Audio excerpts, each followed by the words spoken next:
everybody. Welcome to another What's Next with Danny Coleman and Maryann Castello. All right, we have an interesting show this evening. Yes, we do.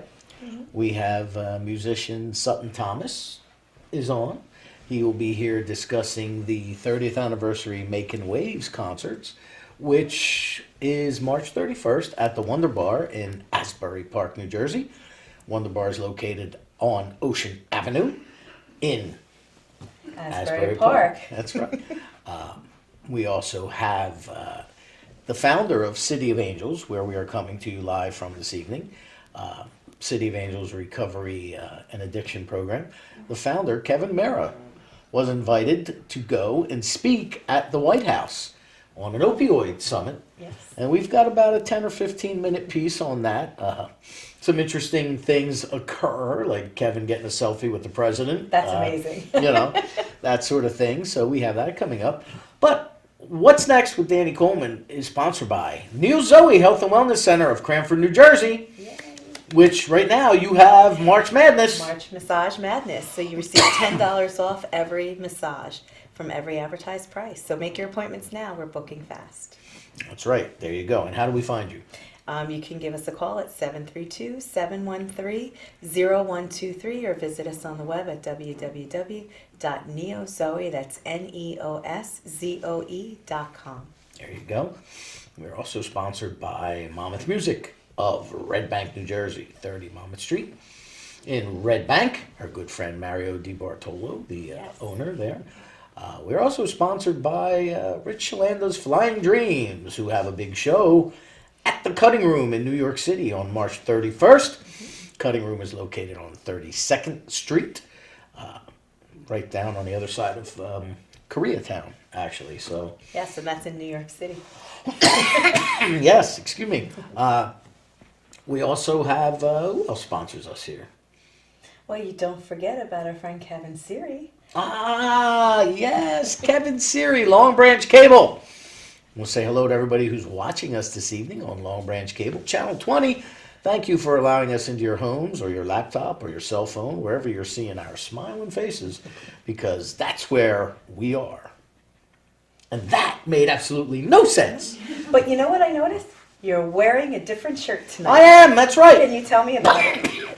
Our t-shirt challenge, O'Connor's American Bar and Grill, Mount Holly, New Jersey, Route 537, otherwise known as Monmouth Road. Good food, good times, good booze. And green for St. Patrick's Day? And green for St. Patrick's Day. You can find me there this St. Patrick's Day, actually, so come on down to O'Connor's American Bar and Grill for the High Holy Day. That's right. Are you going to have corned beef and cabbage, too?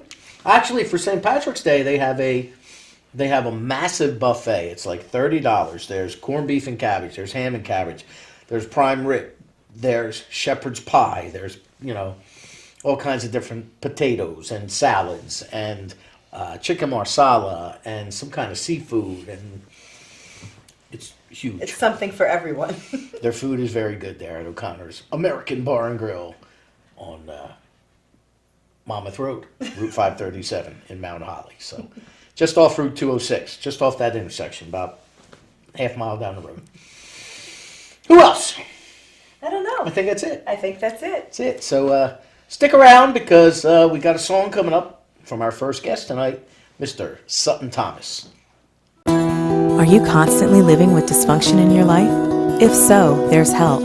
Neo Zoe, New Life Through Balanced Living, is a very unique holistic wellness company that's here to help you preserve a healthy balance and eliminate any dysfunction. We use an individual approach through nutrition, massage, and various other holistic practices. You can restore your optimal health and a healthy lifestyle. Visit us on the web at neozoe.com or call us at 732-713-0123.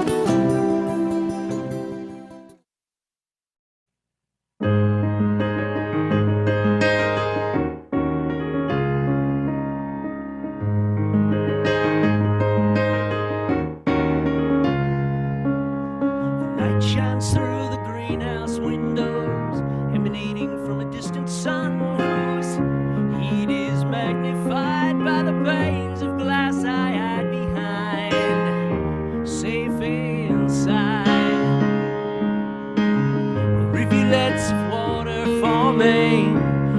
my furrowed brow. I turn the soil, seed, and water. Slowly I will restore order to my world. My greenhouse, where I play God. I control the climate, create nature that lives by my care, dies by my knife in this glass bastion of clean, free growing life.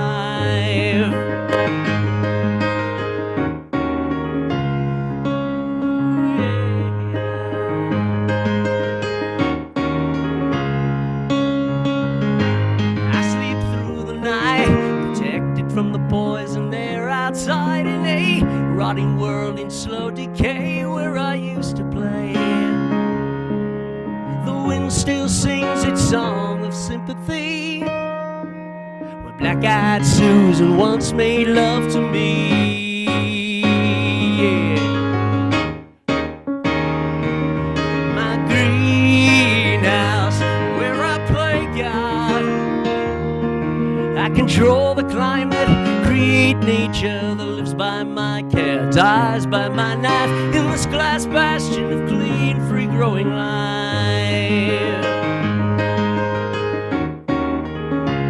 Oh, my greenhouse.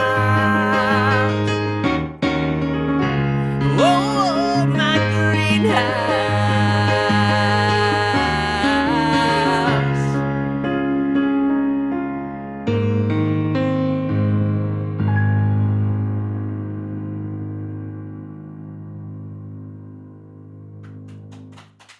All right, I want to welcome Sutton Thomas to What's Next with Danny Coleman. Hello, sir. How are you? I'm doing great, Danny. Thanks for having me. Fantastic. It's great to be here. Great. That was a great tune that you played there. Yeah, at thank you. I first. appreciate that.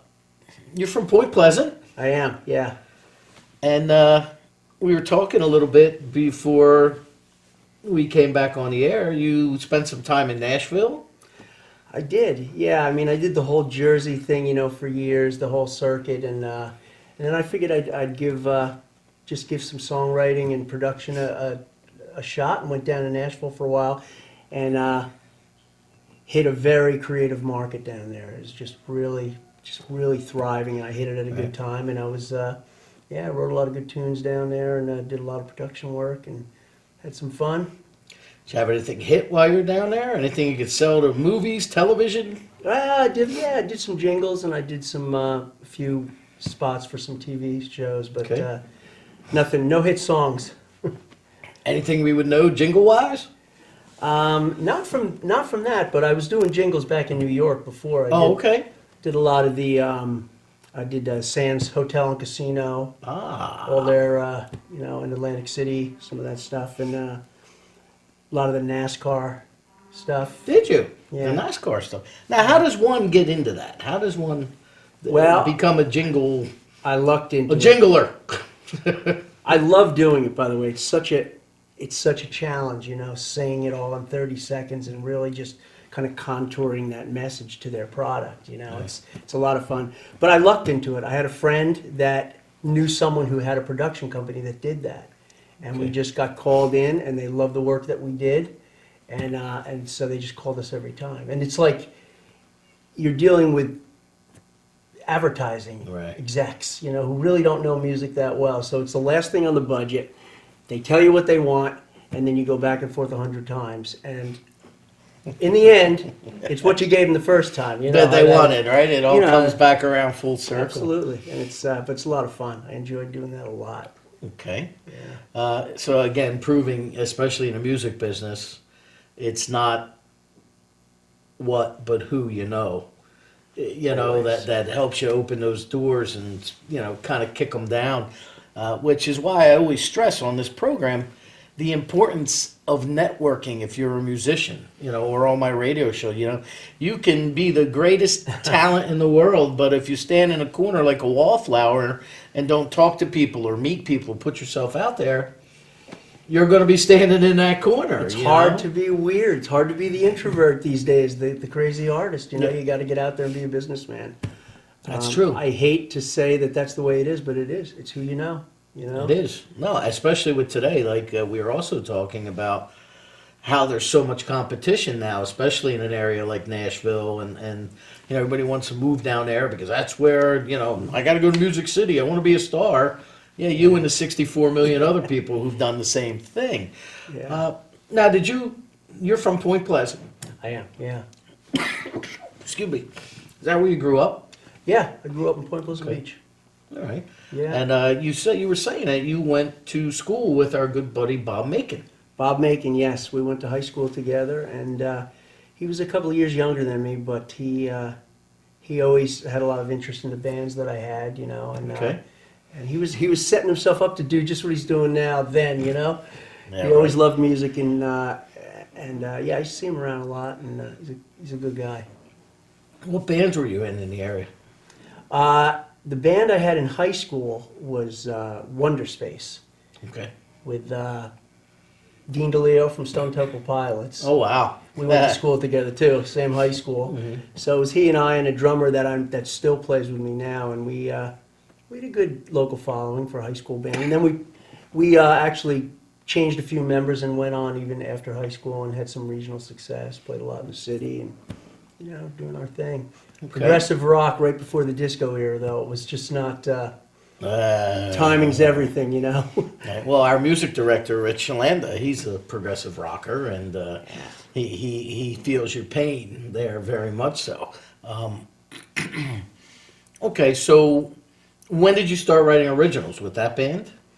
Now, actually, the drummer and I was about 10 years old, and he was even, you know, he had to be like 8 years old at the time, and his father managed some clubs in the area, and Okay. he'd get us, when the band would take a break, he'd get us up there to play our originals. I was writing at like 10 years old. We were like little chipmunks up there, you know, you couldn't even see us back there playing a whole set, and that was it. You know, you get that applause, and And you get bit by the bug. we were on that path from then on. That was all we were going to do. you It's know? over. It's over.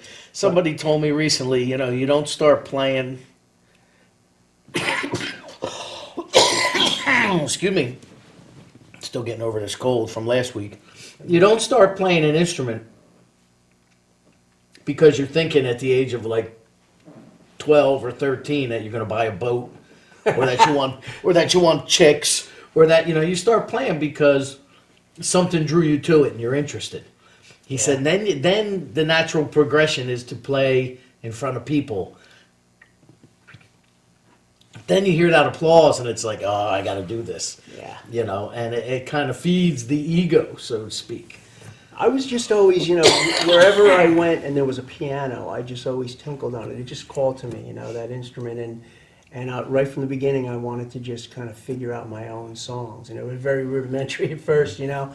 But, yeah, I never really played too much in any cover bands or anything like that. I just kind of wrote from an early age, and it just honed that craft, you know. Oh, good for you, because there's not, well, especially now, do you find being an original artist that it's tough to get gigs because the amount of venues has shrunk that support original music?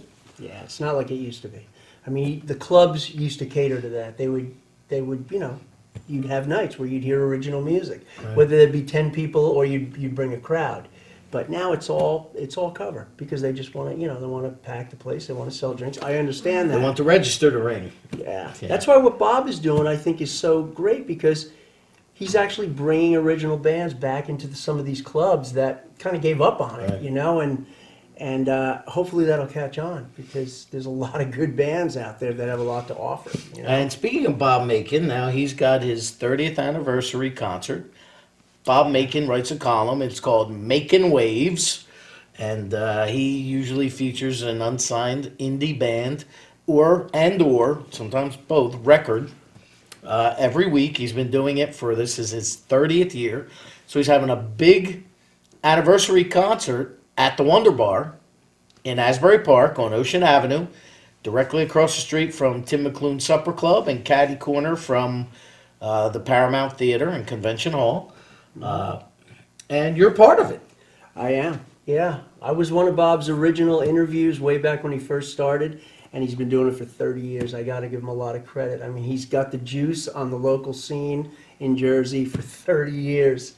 And it was real important to me to try to put that band back together for this concert that hadn't played together Oh, gosh. in over 20 years, and I did. And, you know, they don't live around the corner anymore. And Right. logistically, it becomes tough. So where are but- they coming from? Oh, upstate, Florida, you know, they move away, but they were all into it. And they're coming in just for this? And they're doing this show, and to their credit, you know, this stuff Right. is progressive, and it's not that easy to play, and to their credit, they just dove in and committed themselves to it, and did their homework, and they're extraordinary musicians. Now, is this Wonder Space? No, this is Sutton Thomas Band. Oh, okay. All Yeah. right. So who's in it? Well, Tom Contreras, which is the drummer I've had all along from the Okay. beginning, and I got Margot Rover on keyboards. Okay. I got Ken Anthony on the bass, and Frank Perego on the guitar. Frank Perego. I know that name. Yeah, he's played around in the area a lot in the city, upstate. And you got them all back together. Got them all back together. How many and, rehearsals are you going to get in if they're coming from here, there, and Not everywhere? too many. Like I said, The morning they're of? doing their homework, you know. So I'm, you know, hopefully won't hit any clinkers. Well, you guys are one of, I forget how many bands he's Yeah. got that evening, but I know he's got quite a few. Mm-hmm. Next week we have Colossal Street Jam will be in here, Yep. and they're on the bill. And They are. the following week is Mike Brody, maybe Michael Brody is the following week. But he's got a whole bunch of different acts that are coming out, both you know, from your position from pretty much over his 30 years. Yeah, I He's think he assembled- tried to extract, you know, just different groups from throughout the years, and we're going to get a diverse night of entertainment, you know. Nice. Because I believe, I mean, I know we're a our band is an odd sound because it's kind of like Elton John meets Rush. It's all piano based progressive rock, so it's a crazy combination. But then I think we're being followed by, you know, a band that does more of a country flavor, you know. So Okay. it's There's various. There's so it should be- there's no rhyme or reason or theme. There's like you said, there's various types of genres and things and indies and so on and so forth will be represented. But you know, Bob doesn't discriminate. So. yeah, should be a good night. Excuse Looking me. forward to it. Yeah, so it should be a lot of fun, Yeah. and you're in on it. So what'd you think when Bob contacted you and said, Well, "I want you to do this"? I've actually, you know, Bob's also a songwriter. Yeah. And he gave me some lyrics to a few songs. One of them we did for a movie that came out, you know, an indie movie not too long ago. Okay. It was in that. And but the other song we did, I'm performing that night. And, you know, it was a little homage to Bob, you know, the fact that he wrote those lyrics. And it's a good song, pop song. And so we've been working together a little bit. Okay. And, you know, over the last year or so, just here and there, we meet and get together and do little projects and things. So when he told me about this, I was immediately, I am in, you know, and my first thought was, I got to get this band back together, you know, so. Like the Blues Brothers, we're getting the band back together. Oh, yeah, just like it. So, yeah, he you know, I was in right from the beginning. So how's that feel to play with them guys again? Or You work know- with those guys again, because you haven't actually They're all shared the extraordinary stage yet. musicians, you know. They all look great still, which is great, and it felt really good, you know. It just clicked. We're playing a few of the old songs that we did, and we just fell right back into it. Great. Really good. Now, what are your websites? And now, do you have a CD out or? I don't right now. I'm in the Okay. studio working on a new album. Album, right? Yeah, right. Well, that's what they're still Coming called. back. I just got a turntable. I'm so excited. I'm at every record store, you know, trying to pick out old vinyl. Have you seen the price of vinyl? Yeah, it's not cheap. It's like double what we paid for it when it was like the only way to listen to music. Right, it's not cheap. But yeah, I'm working on a new album, so that should be out hopefully probably in the summer sometime. Okay. I hope. Debut disc, or do you have another one?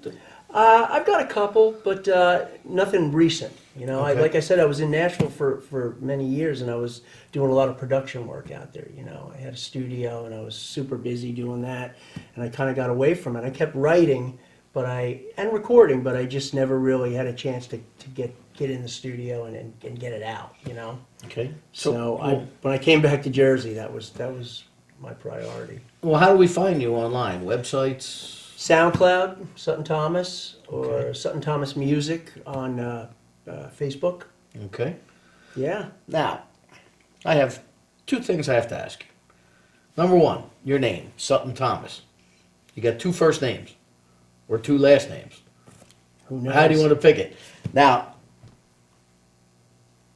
is that a stage name or is that your actual name?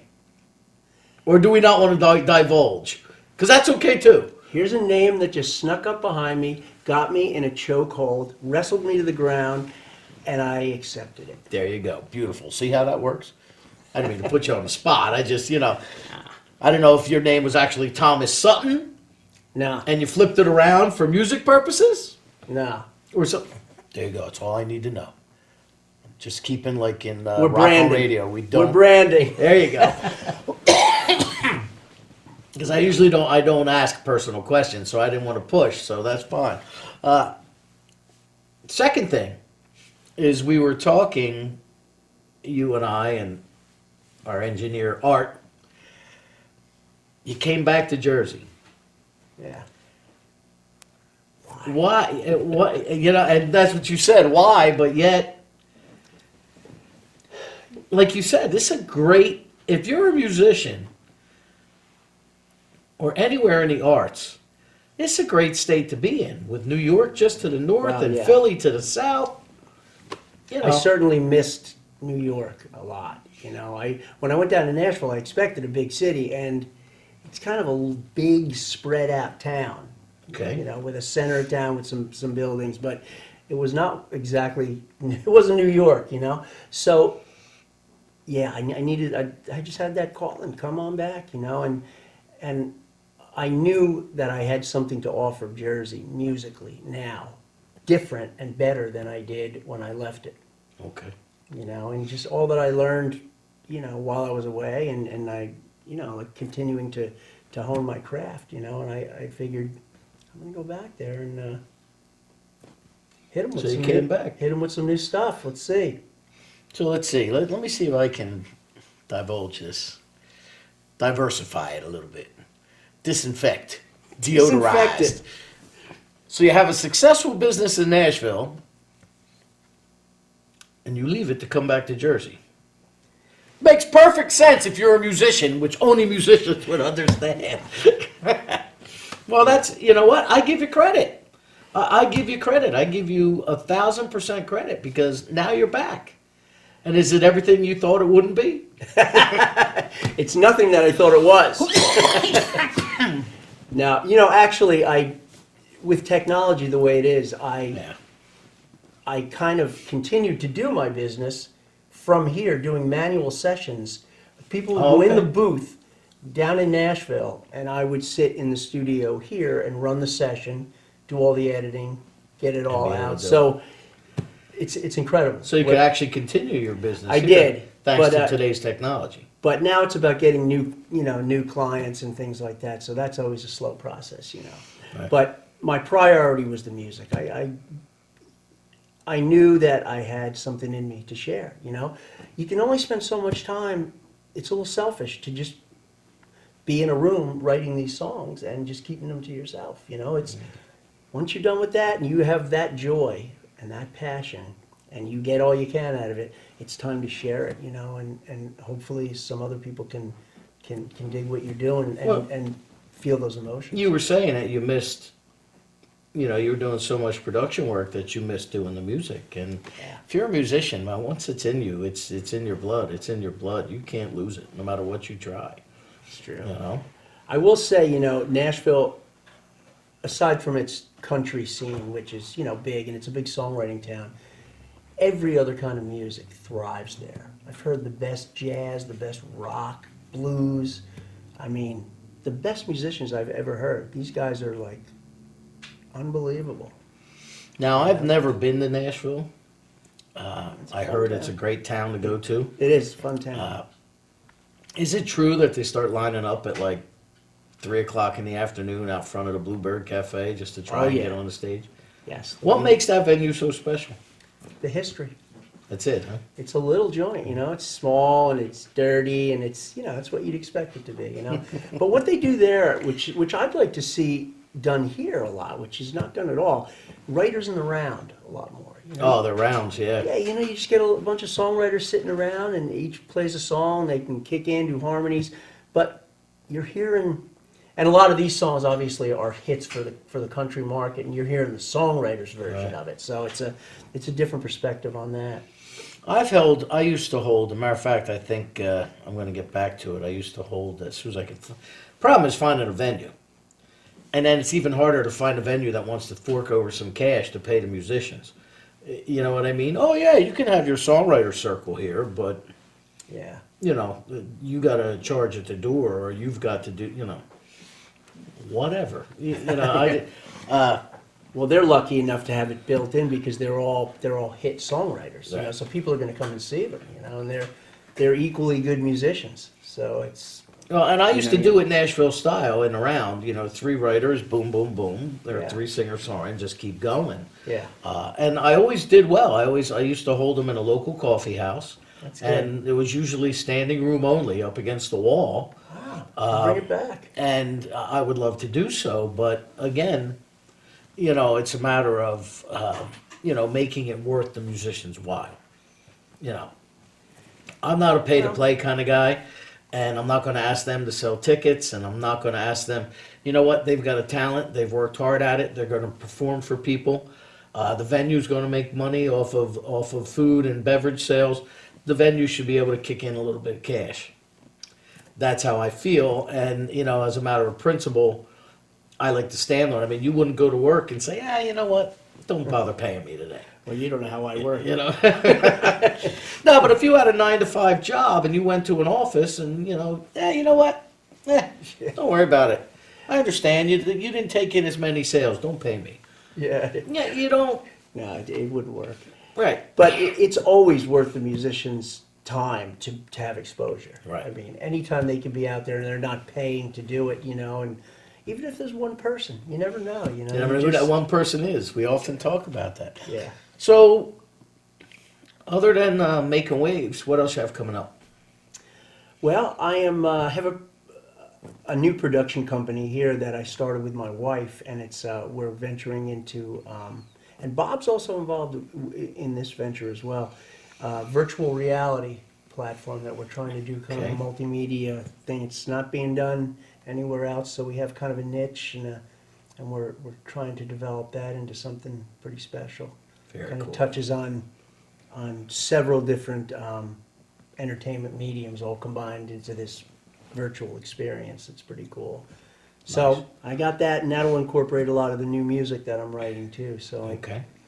because the tough part is differentiating yourself today. It's how are you going to set yourself apart from the next guy? Right. And it's in this world of just single downloads.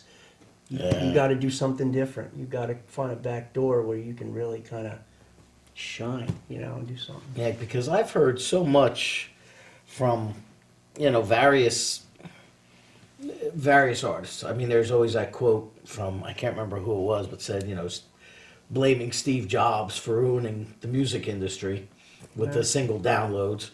Then I've spoken with Martha Davis of the Motels, and she said to me, and this is a quote, Danny, can you imagine somebody just downloading 1 or 2 songs off of the Beatles' White Album or the Rolling Stones' Sticky Fingers? If I put my album out there and they're only downloading 1 or 2 songs out of 9 or 10 tracks, I need to make a better album. But a lot of artists today don't feel that way. They want to go for, well, we're just going to release 1 single a month, hoping that somebody's going to want to download it 60 billion times so you get 3 cents from Spotify. Well, But albums are a journey. You put it on from the beginning to the end. If it's done correctly, you're taking on a trip. But back in the day, I guess radio, AM radio first, and then FM radio to a certain extent, was the single download Right. of its time. You know, and that's the one, if that was the only song that you liked and you got the 45, you're missing the point, you know? I mean, a lot of these great concept albums were just, and I'd love to bring that back. You know, that's something I'm working on with the virtual stuff. You know, it has to be a journey. Yeah, concept albums are, unless you're in a progressive genre. Well, if you can make it, kind of mystical and something, you know. Many of them are a thing of the past. There are no more Dark Side of the Moons. Nope. Or, Not you yet. know, like Physical Graffiti, or, you know, there are no more of those type of albums. Yeah. Well, Sutton, thank you so much, man, for coming in Danny, and spend time with It's us. been great. been Thanks a so pleasure. much for having me. man. Again, Let me play. what are your websites? SoundCloud, Sutton Thomas, and Sutton Thomas Music on Facebook. Okay. And Come on out and see us at the Wonder Bar. yep, March Making 31st. Waves, March 31st at Absolutely. the Wonder Bar in Asbury Park, New Jersey. You'll see Sutton along with all our guests on this show this month. Our musical guests will be at the Making Wave concert. So we're going to be hearing a little more from Sutton a little later in the program. So stay tuned for what's next.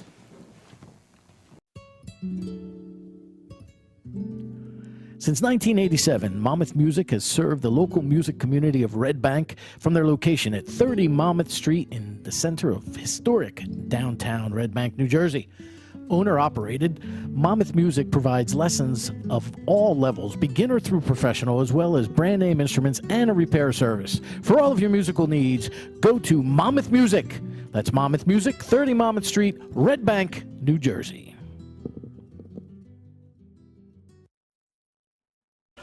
All right. Well, next up, Mayor, we have this footage that engineer Art has deftly put together Yes. of Kevin Meara's trip to the White House to speak on the opiate and opioid addiction that has overtaken much of the United States and really hits home here in New Jersey. So we're not gonna. It's roughly, like we said, about 10 to 15 minutes long. Art has intertwined some things in there, and he's done a lot of neat stuff. So why don't It's we very just... informative too. It is. So if you know anybody struggling with addiction, or you just want to see something interesting, please stick around, look at this, and then we'll be back with some more Sutton Thomas before we close the program. So stay tuned, because that's what's next. The White House hosted a summit to address the opioid epidemic. First Lady Melania Trump opened the event, followed by a panel with cabinet secretaries on treatment and prevention initiatives. Speakers included Veterans Affairs Secretary David Shulkin, Housing and Urban Development Secretary Ben Carson, and Health and Human Services Secretary Alex Azar. White House Counselor Kellyanne Conway moderated.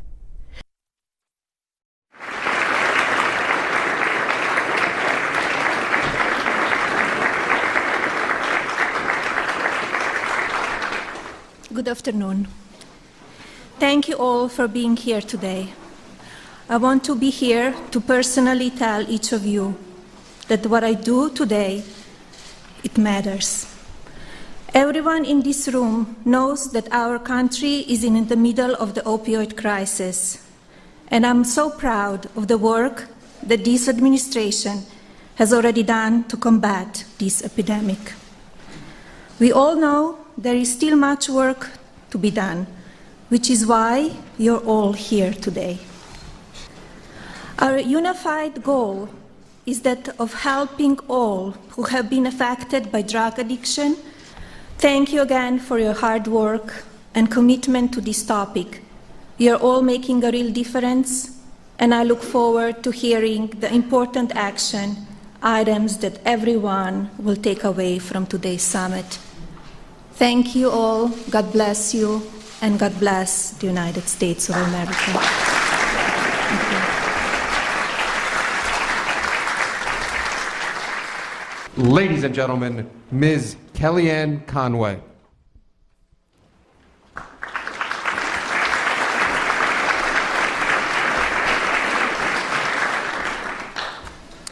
As you can see, the First Lady joins her husband, the President of the United States, and the entire administration in their commitment to combating the opioid crisis and the drug demand, drug supply epidemic roiling our country. On October 26, 2017, on this very platform, in this very room, the President and the First Lady delivered a joint policy address about this topic. That same day, the Acting Director of the Health and Human Services, Acting Secretary, pardon me, he declared a public health emergency, and the President deployed and directed his entire administration to do their respective parts in helping to bend the curve on the eye-popping numbers and grief and loss that is roiling this nation. But I really want to recognize with great distinction and gratitude for being here those courageous family members who have suffered loss and those individuals who currently are either struggling and or are recovering. We see you, we hear you, and we support you. This President and his administration are focused on law enforcement interdiction, treatment and recovery, education and prevention. Thank you. Kevin Meara from Hamilton, New Jersey, where we're talking about maps and identifying spikes in need. Sir. Thank you very much. Happy St. Patrick's Month to everybody here today. And I want to thank the President, First Lady, and everyone over at ONDCP who's never said no to the parents. My name is Kevin Meara, and my wife Maryann and I volunteer for a small mom-and-pop nonprofit in New Jersey. All volunteers, and we don't have any federal grants or state grants. So my question is, one second, I forgot. Kellyanne, my wife said that the only way I could retire is if I work with you on the opioid epidemic. So since you're both Jersey girls, I figured maybe you could work it out with her. But got it. Thank you very much. So I'm not a professional. I'm just a dad who buried his son. Casey was 24 when we lost him. I can't believe, it's just hard to fathom that my journey has taken us from his bedroom, where we lost him, to the East Room of the White House. But actually, with all due respect, I'd trade it, all of this, just for 5 more minutes with him, just 5. So City of Angels, although it's a small mom and pop nonprofit, we think we do some big things on the leading edge of the curve. And what I mean by that is we started sending volunteers into hospitals and into the emergency rooms and into the police departments back in 2008. Now they call them recovery coaches and hope and angel programs, so on, so to speak. But my question centers around ODMAP, another leading edge thing. And we found this down at the Baltimore, D.C. HIDA. It's actually an app for your phone where the first responders, police officers, and emergency medical technicians responding to an overdose can actually sign on and send information, and the overdoses would be tracked real time, which would also go to help identify spikes. And so we're hoping that if there's a possibility that this could be done as a national model and introduced as such. And I'm just going to close by saying I look at your chair, your empty chair there, Kelly, 5,394. 5,394 from today, March 1st to April 1st, Easter Sunday. That's how many chairs will be empty at Easter tables, because we're losing 174 people to overdoses every day. And I'll just close by saying thank you very much, secretaries. You want to know me for what I've learned over the last 10 years. You don't want to be me for what Eric and these other parents have gone through. Thank you. Thank you so much.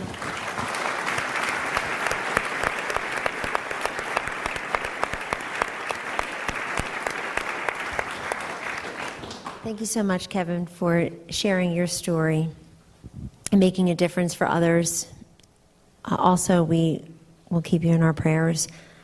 I know, Mr. Attorney General, you talked about data sharing and analytics, and of course, Mr. Meara is talking about the the use and the ability to have better data sharing by tracking overdoses and identifying spikes. Anything in the data analytics that you want to talk about? Yes, the HIDA program, I think, started in early 2017, last year. A lot of places are looking at that around the country. I know a number, I think 3 or more counties were in their initial project. It's proving apparently successful in being adopted. I would just say every area of the country, when you deal with this, we all know there's not one single thing that's going to fix it, but a series of actions, even if it reduces the problem 1, 2, 3, 5%, helps us to be more effective, will add up over time to begin to reverse this trend. And we also know, and was told at New Hampshire when I was there for the first time, but I've heard it repeatedly, that you would think when a powerful fentanyl supply starts killing people, that people would flee from it. But the DEA tells us that some people come, particularly the addicts, and they want more of the more powerful drug. So this kind of early identification can help deal with a spike in extremely dangerous levels of fentanyl. But every great movement has a leader. And our leader is the President of the United States, and it gives me great honor and pleasure to introduce him to you now, the President of the United States, Donald J. Trump.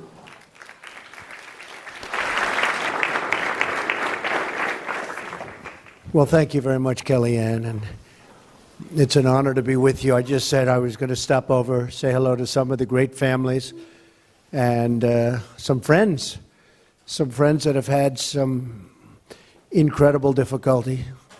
I know what you're going through, so I fully understand what you're going through. The administration's going to be rolling out policy over the next 3 weeks, and it'll be very, very strong.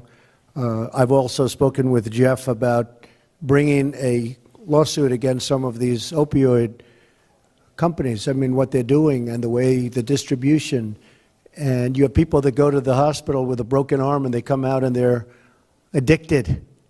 They're addicted to painkillers, and they don't even know what happened. They go in for something minor, and they come out, and they're in serious shape. In the meantime, I just want to pay my respects to everybody. Some of you have gone through a lot. Many of you in this room have gone through a lot, more than anyone can imagine. We're with you 100%. We're fighting for you, and we're going to win. We're going to win. Thank you very much. Thank you, everybody. Thank you.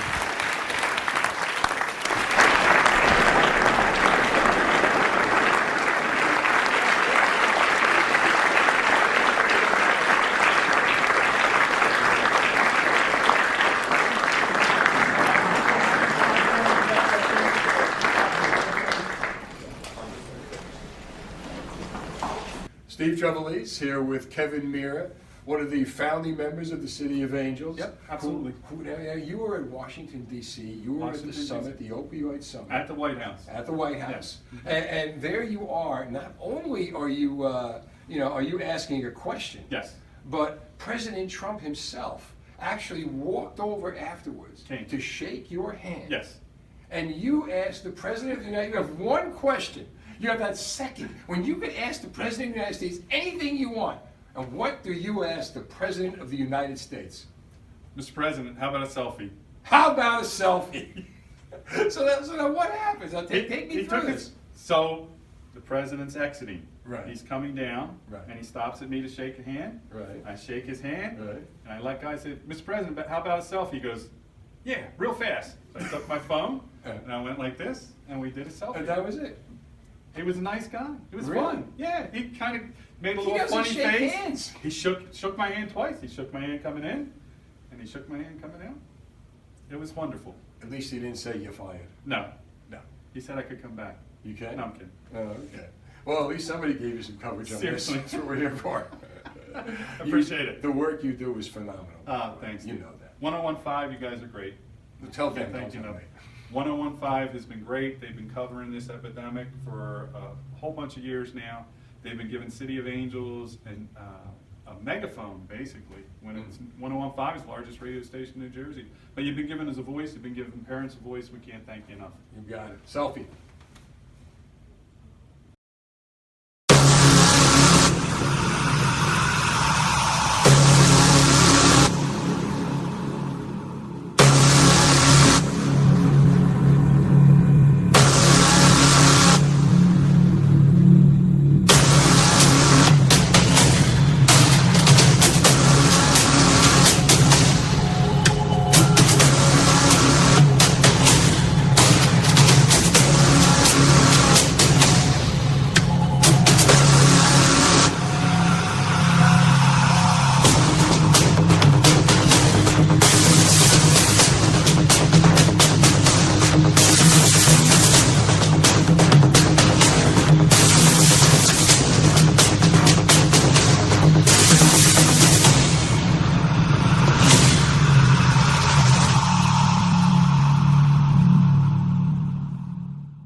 Wow.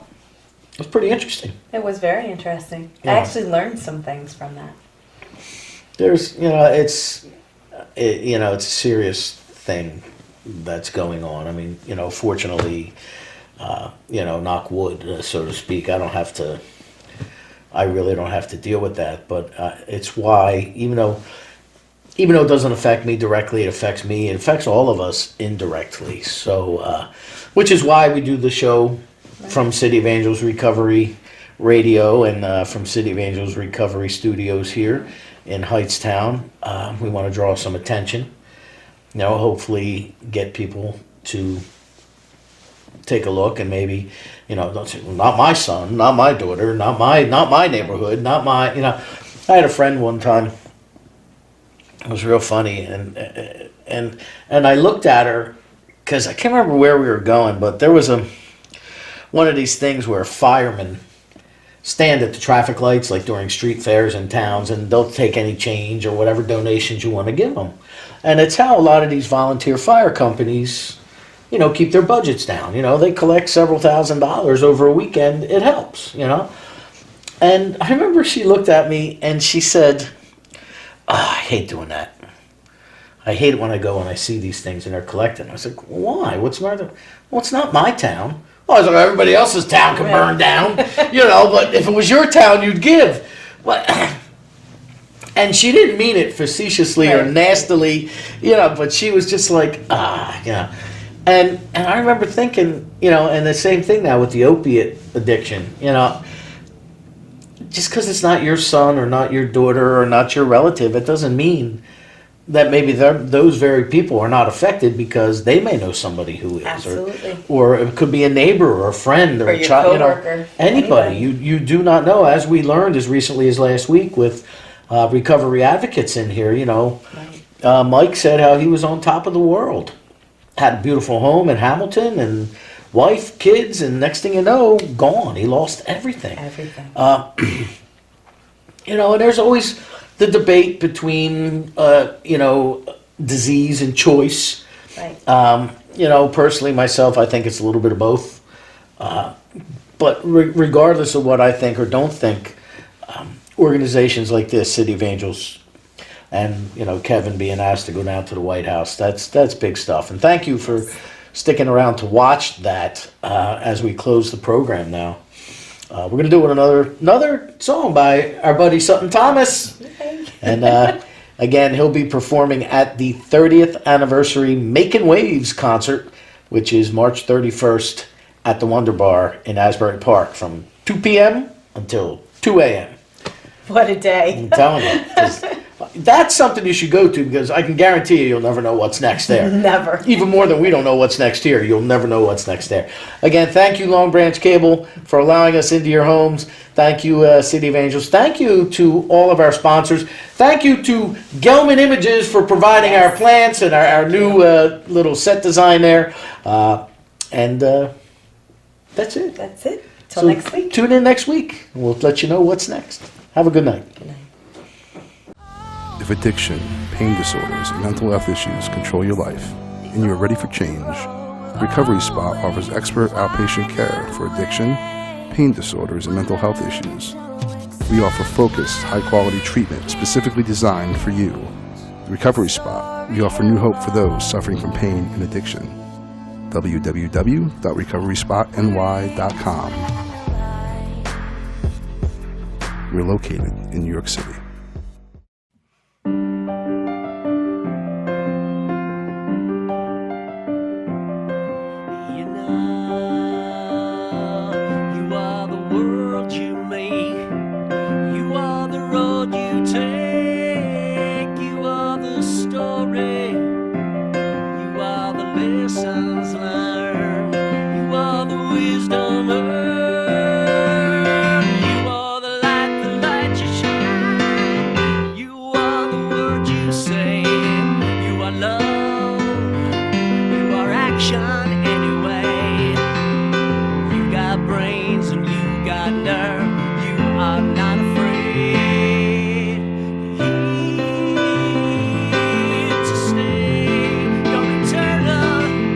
You're not looking back at yesterday, you're